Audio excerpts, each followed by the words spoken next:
Salut, c'est Zera et on se retrouve aujourd'hui pour la petite sélection d'hiver.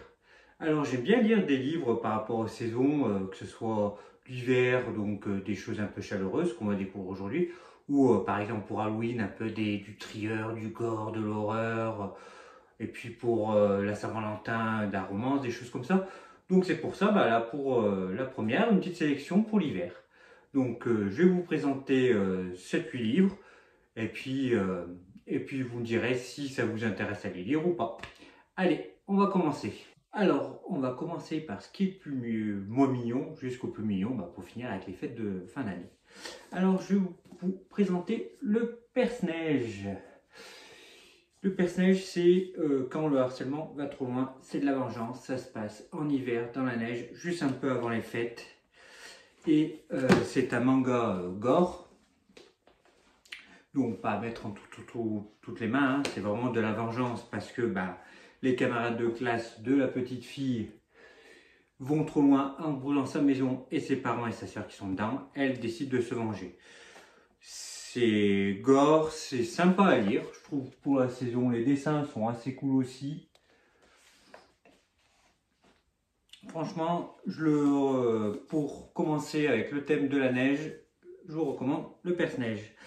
Après, on va aller dans l'horreur et le frisson avec les montagnes hallucinées de Gutanabe, qui fait partie des chefs-d'œuvre de Lovecraft chez Kiyun. Et là, cette fois, on va suivre une expédition en montagne où ils vont découvrir des créatures d'un autre monde. Le dessin est très beau, hein. Comme je viens de vous voir, je vais monter d'autres planches, mais le dessin est très beau. L'édition avec le cuir est très belle. Et pareil, c'est du frisson, de l'horreur qui se passe dans une montagne, avec la neige, le vent glacial, parce que l'hiver aussi, ce n'est pas que le petit chocolat chaud, la raclette, hein. C'est aussi le froid, les tempêtes. Et c'est pour ça qu'aussi, pour rester dans le thème, on est le sommet des dieux, où c'est un trieur. Sommet des dieux de Jiro Taniguchi et Baku Yamemakura. Comme j'ai dit, c'est un trieur. On va suivre un journaliste d'alpiniste qui va découvrir un appareil photo qui pourrait changer l'alpinisme, la vision de l'alpinisme, parce que ça serait peut-être les premières personnes qui auraient gravi l'Everest qui auraient pris une photo, mais il manque la pellicule. Donc il va essayer de retrouver la personne qui a porté l'appareil photo au brocanteur, et de là va suivre une enquête, un trieur, et c'est en 5 tomes, c'est super bien.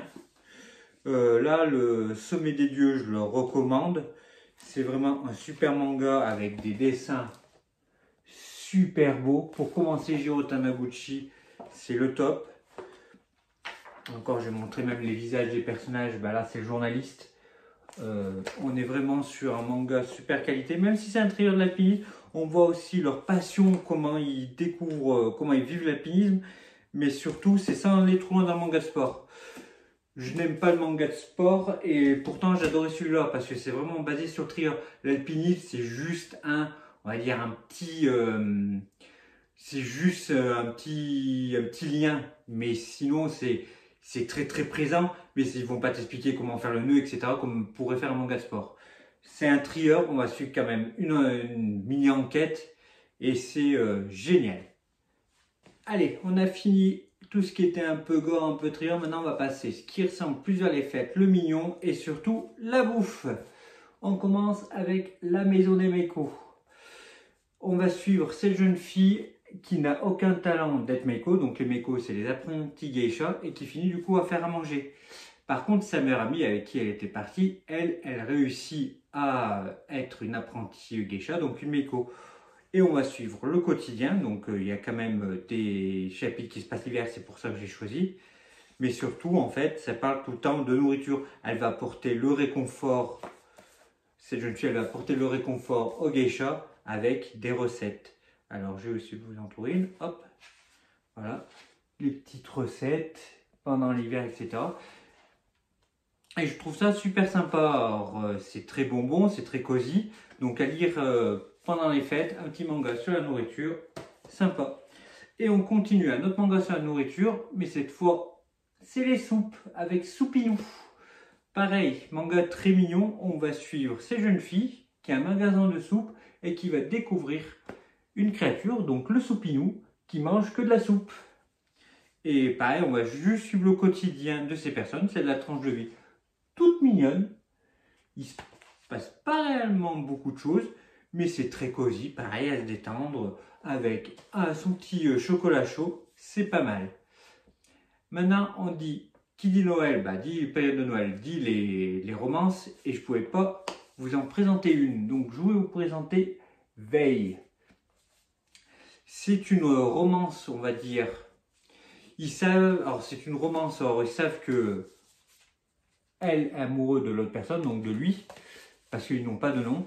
Et surtout, voilà, c'est de la romance très, très du non-dit, poétique. On sait qu'au tous les deux on s'aime, mais on sait pas les sentiments, mais on fait quand même des petits gestes à l'un à l'autre, la petite couverture, etc.